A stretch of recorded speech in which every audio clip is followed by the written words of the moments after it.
In early 2018, I was very excited for the release of Ready Player One. I hadn't read the book, but the trailers had me pumped. As a lifelong gamer, I thought that I would finally get to see a good video game movie. But unfortunately, that just wasn't in the cards. After the credits rolled, I walked out of the movie theater pretty upset. Yeah, that's me. Well, that's my character, Ren with 2 N's, your favorite little boy in the whole wide world. A little bit about me: I drive my car fast, I can eat a sandwich just about anywhere, and yep, I make YouTube videos for a website called YouTube. And over there I usually talk about video games, but today I'm doing something drastically different by talking about a movie about video games, Ready Player One. Which, to be fair, is an okay movie if you can turn your brain off, drink your Faygo, and eat your popcorn. But that just ain't me. No matter how hard I try, I can't seem to turn my brain off, although I genuinely wish I could. But we all know that movies are much more fun with friends, which is why I invited my YouTube buddy Finzar over there into this virtual theater you see before you, so that I wouldn't have to suffer alone. Alright. Oh, hey man. Thank you for having me. Thanks I'm really for excited coming. to watch this movie. Yeah, sure. I think it'll fit. It better be great. It'll be great. Oh, an idiot. Now, I don't have anything against people who love this movie, because it does have a lot of good traits. But you know what? It's also got a lot of flaws. Now, while I will be discussing this movie's quality, I'm mainly here to see whether or not Ready Player One is in fact the dumbest video game movie. In my first entry in a new series on this channel where I try to find the dumbest video game movie. Oh my god. So let's start it up so I can just get the hell out of here. How about that? That sounds good.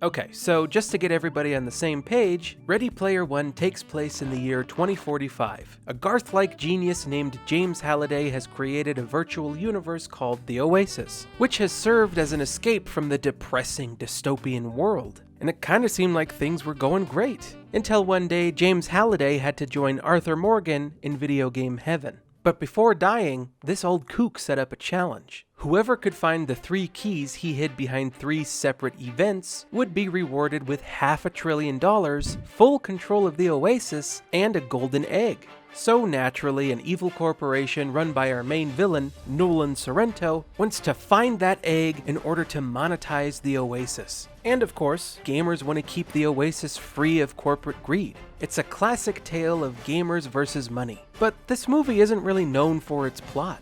It's known for its abundant use of licensed properties, like Pee-wee's bike, Frederick Krueger, Cortana's boyfriend, the Copper Gargantuan, adolescent deformed fighter tortoises, war frogs, Cyclops, Diva, cheers bruv, a bird of prey and her brother, the comedian, Dale Earnhardt Jr., Old Booberonomy, robots in disguise. Oh my god, look at that. They even got the big ape from Kevin James's Zookeeper. Shut up.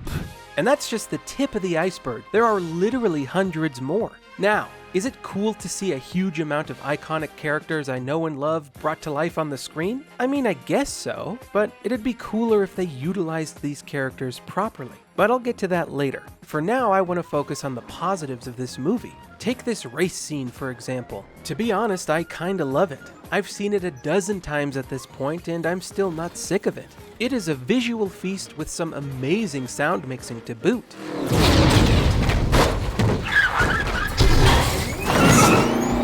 It also finds time to push the story along with some admittedly expository and somewhat distracting dialogue. The girl! I think it's Artemis! The Artemis? The Sixer Fixer? I've seen all her walkthroughs, her Twitch streams. It's her.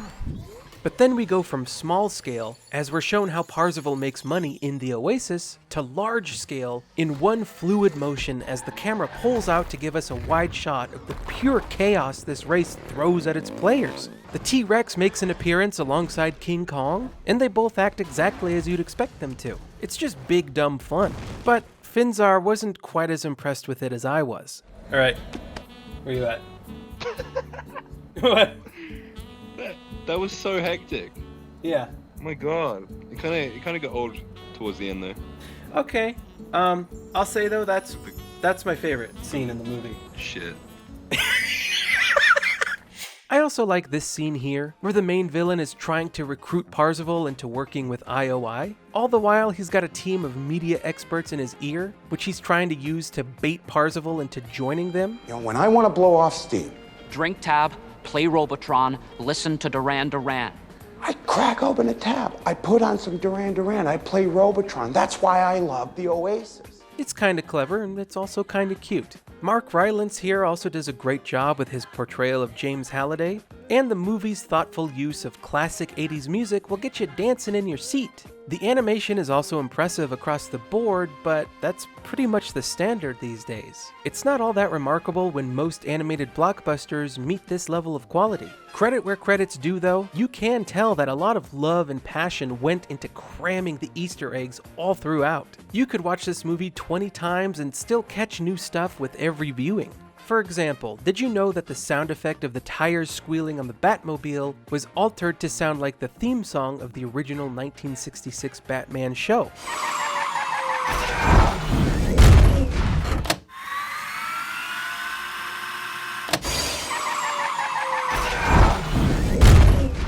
Unfortunately, that passion and attention to detail just didn't translate into other more important aspects of the movie, like the script.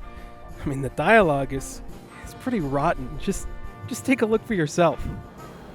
Halliday's greatest fear wasn't The Shining or any book or movie. His biggest fear was kissing a girl. Halliday hated making rules. Why is that line sticking in my head? Maybe it's because Artemis said it, and she's hot. Maybe it's because she called me out. Is this like a sitting joke in my or tiny something? corner of nowhere. Because the first thing that I would do is convert all the schools on Ludus to replicas from the Breakfast Club and Ferris Bueller. No way. That's a great idea. Which school? What? This movie also suffers from insane tonal whiplash. Within the span of 5 minutes, we're supposed to feel tension as Parzival learns that his last remaining family member is about to get blown up by the villain's drones? And it's worth mentioning that the blood of his aunt is completely on Parzival's hands, because earlier he told Artemis his real-life name. My name's Wade. What? Which is a big no-no in the Oasis. So thanks to his gigantic loose lips, Nolan Sorrento got Parzival's address. Since this guy here also somehow bugged the main character's avatar at some point and heard him say his name out loud. So yeah, Parzival's aunt gets a live cremation like an absolute idiot, but that doesn't seem to faze our hero very much. He just seems like he's out of breath. And I'm pretty sure we're supposed to feel sad or devastated right now. I'm honestly not too sure. And just seconds later, we're supposed to be afraid again, I think, when some random guy pops up behind Parzival and knocks him out while trying his very best to make sure he doesn't look into the camera. What? What is that? Oh, okay. I guess we're fine. It turns out Chloroform Kevin over here is actually part of the Resistance, which is led by Artemis. Now we're treated to a heartwarming and romantic scene as two actors with no chemistry try to pretend that they're in love. See, if I hurt you, I'm sorry. No, it's... Wait, did you just call me Z? Oh my God, did I? I think you did. Wait, I'm sorry. It's so sweet. Just when you think that they might kiss or something, Artemis has a revelation. Oh shit! Which hurls the movie back into a rip-roaring Goonies adventure. So within 5 minutes, we went from tension to sadness to tension again to romance to adventure. That's one emotion per minute. They're really packing it in. So weird. What tone is this? What is this? It's Spielberg, man. And mind you, this isn't a cherry-picked moment. This is something the movie does consistently. The Shining set piece is far and away the worst case of tonal clash. What they're trying to do here is balance the subtle, psychological horror that The Shining is known for, while also trying their damnedest to make sure that the kids who are watching won't be too scared, by throwing in a big, extravagant CG axe-wielding witch woman, while also sprinkling in some very out-of-place comedy. It is just so odd, and completely disrespectful to the source material. This whole movie just throws so much stuff at you. It's a constant barrage of conflicting tones, endless references, and overstuffed visuals. After a bit, it becomes overstimulating, so much so that it's incredibly difficult to connect with this movie on an emotional level. After about 40 minutes, I couldn't help but tune out. Somehow, despite everything, this is boring. But luckily, I'm not the only one who feels this way, since about halfway through the movie, Finzar wanted to leave the theater. Hey! You can't find the exit. It's not over there. Fly remake. Great flick. I've hidden the exit. That You're would make stuck sense. here until it's over. We gotta remember the clue. And keep in mind, I really wanted to love this movie. I came into that theater with one expectation, to see a creative and respectful use of all of its external properties and characters, kinda like what Infinity War did. I know this came out a whole year before the Avengers, but I was expecting something along those lines, where two characters from two different worlds come together while using their respective abilities alongside one another to defeat the bad guys. That was literally all I wanted, but it couldn't even deliver that. There was so much missed potential here. I mean, think about it. When is the next time we'll ever get to see all these characters together at once? Imagine Chell from Portal creating a narbacular drop for one of the Ninja Turtles, and once he reaches terminal velocity, she sets a portal on the wall and Donatello flies out of it and knocks all the bad guys down like bowling pins. Imagine having an elite toss an energy sword over to Goro, who is already dual-wielding SMGs while holding an IOI soldier in front of him as a meat shield. Maybe Sonic is running around, clocking people in the head, making them go unconscious, then Freddy Krueger will swoop in and kill them in their nightmares. The potential here is limitless. When you have access to all these characters, you could go absolutely nuts with it for a truly memorable, once-in-a-lifetime climax. But they blew it. Instead, all the characters we know and love are just there. With the exception of Chucky and the Iron Giant, which honestly don't add much to what is already a very generic battle scene. On top of that, all of the licensed characters are also just here without any rhyme or reason. While I don't expect the movie to go into detail and tell me why Commander Shepard here is hanging out in his favorite bar in the Citadel, I think this movie would have been greatly enhanced if they had woven the external properties with the main characters just a little bit. So for example, we got the Iron Giant here, but why, MCA? So what if instead of just fixing up the Iron Giant for a gig, H's dad had spent his entire life trying to build his own Iron Giant in the Oasis since it was his favorite movie, but he died in real life before he could complete it. So now H is finishing the job in order to honor his legacy. Something like that would give the Iron Giant's presence at the end some much needed emotional weight, and would make its death truly impactful. But like everything else in the movie, the Iron Giant is just there. Like I said earlier, I was truly excited to see this movie. I really wanted to love it, but there was just so much dumb stuff that got in the way. Watch out, here I come. Look, she's moving. It's great! Nothing, no movement. You're gonna tell me that the big nerd that made this game didn't put jiggle physics in it? I don't buy it. Look at her. She's stiffer than Pamela Anderson. I don't buy it. Now, how stupid is this? You're telling me that over the course of 5 years, nobody in the world thought to drive backwards in the race to get the first key? That's not how gamers work, Steven. Okay, I think this one right here is my favorite. Parzival's aunt's boyfriend gambled away all of their rent money on a deathmatch in the Oasis, and the guy blames Parzival for his loss, and then literally punches the kid right in front of his aunt. And all this chick does is tell the guy to go to his room like he's 8 years old. Stop! Go to your room, Rick! Alright, answer me this one. Why in the world is there an item for sale that kills every avatar on the planet? This is clearly nothing more than a flimsy plot device. Really cool, dude. A bomb that kills everyone. Pay to win. I would work my entire life to get that thing, just to detonate it. Me too. Just to win one game. Why would they create a boot suit that simulates real-life pain? Now, haptic feedback suits I totally get, and to be honest, I kinda want to try one out. But this thing? Physical pain while gaming? Who wants that? The market for this would be so niche that it simply wouldn't be worth the money to develop. The way I see it, the boot suit here is only in the movie for a surface-level joke towards the end. Okay, how in the world does the CEO of Activision here know Kung Fu? Oh my god, these people are seriously playing VR out in the streets? Do I even need to talk about why that's stupid? Nobody ever hit each other in the head or got ran over? Take it from me, going outside with a headset on is not a very good idea. Actually, it's pretty dangerous. When you take your headset off, it logs you out of the game. So if you know you're gonna die, why not just rip your headset off?